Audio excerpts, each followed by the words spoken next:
বর্ষার এই ভরপুর মরশুমে মাছের রানী ইলিশকে তো অনেক রকমভাবেই স্বাগত জানিয়ে ফেললে।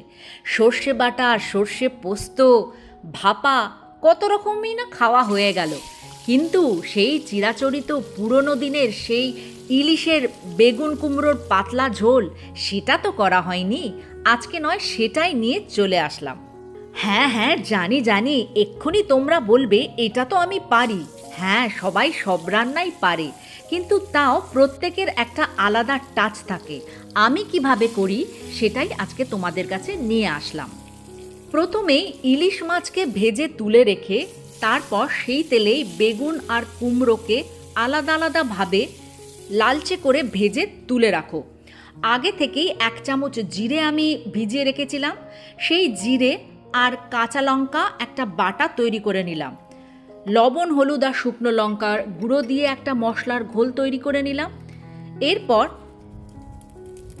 ওই তেলে 5 ফোড়ন দিয়ে ওই জিরে, কাঁচা লঙ্কা বাটা দিয়ে ভালো করে ভাজা ভাজা করে নেব, যাতে জিরেটা খুব ভালো করে ভাজা হয়ে যায়। এরপর যে মশলার ঘোলটা তৈরি করে রেখেছিলাম সেইটা দিয়ে দিলাম, ভালো করে কষিয়ে নেব।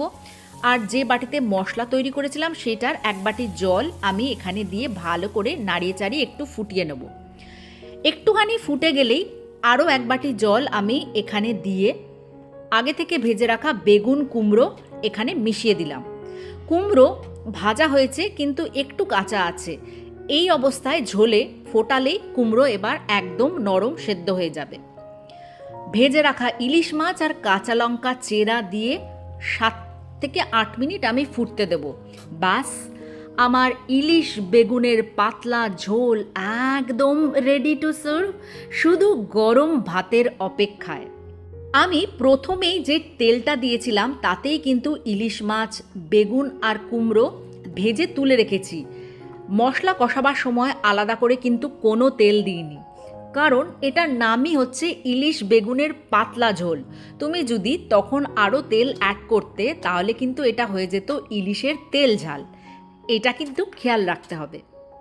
এই ইলিশের বেগুন কুমড়োর পাতলা ঝোল হলে সত্যি কথা বলতে আর কিন্তু কিচ্ছু লাগে না। এই দেখো, ভাতের সাথে এই পাতলা ঝোল, আমের চাটনি করেছিলাম আর 2 পিস বেগুন ভাজা, কাঁচা লঙ্কা, ব্যাস আমার দুপুরের খাবার একদম রেডি।